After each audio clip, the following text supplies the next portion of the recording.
அஞ்சல் அனுமன் அறம் காக்கும் அஞ்சனேயர். அஞ்சல் அனுமன் அறம் காக்கும் அஞ்சனேயர் என்பது தமிழரின் பண்பாட்டிலும் பக்தியிலும் ஆழமாக பதிந்த ஒரு ஆன்மீக கருத்தாகும். இங்கு அஞ்சல் என்ற சொல் அஞ்சாமையை, தைரியத்தை மற்றும் ஆழ்ந்த பக்தியை குறிக்கிறது. அனுமன் அல்லது அஞ்சனேயர் என்பது இராமாயண காவியத்தில் முக்கியமான பாத்திரம் வகிக்கும் இறைப்பணி செய்யும் ஒரு தேவதூதரின் பெயர்.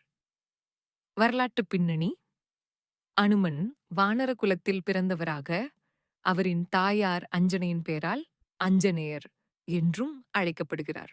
அவர் பக்தியில் உச்சியிடம் எட்டியவர் மட்டுமல்லாமல் நேர்மையும் அறமும் காப்பாற்றிய ஒரு வீர புருஷனாக போற்றப்படுகிறார். அறம் காக்கும் அஞ்சனேயர் அர்த்தம்: இது மிக பொருத்தமான ஒரு விரிவாக்கம். அறம், டார்மா, நீதியையும் தர்மத்தையும் குறிக்கிறது. அனுமன் எந்த நேரத்திலும் தர்மத்துக்காகவே போராடியவர். காக்கும், பாதுகாக்கும், காப்பாற்றும் என்பதை குறிக்கிறது. அஞ்சனேயர் வீரமும் பக்தியும் ஒன்றாக இணைந்த பேரழகு. அனுமன் தனது வாழ்க்கையின் முழுவதும் இறையன்பு, நேர்மை, தியாகம், தன தூய்மையான சேவை உணர்வு ஆகியவற்றின் பிரதிநிதியாக விளங்குகிறார். ராமனின் தூதராக சீதையை தேடிச் சென்ற துணிச்சலும், இலங்கையை எரித்த வீரமும், சஞ்சீவி பர்வதத்தை எடுத்து வந்த திருவினையும், all of these show how he protected Dharma with strength and grace.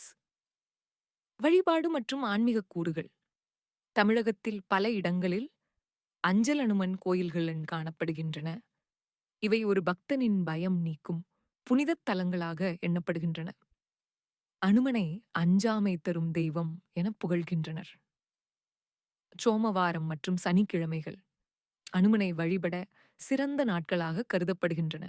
சிந்திக்க வேண்டியது: அஞ்சல் அனுமன் என்பது வெறும் ஒரு பக்தி சொற்றொடராக இல்லாமல் ஒரு வாழ்க்கை நெறி.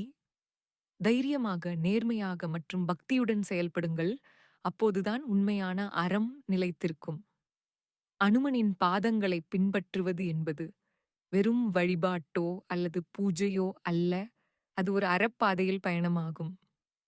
விருப்பம் இருந்தால் இதனை ஒரு கட்டுரை, பாடல் வரிகள் அல்லது பக்தி உரையாக விரிவுபடுத்தி தர முடியும். கூறுங்கள்.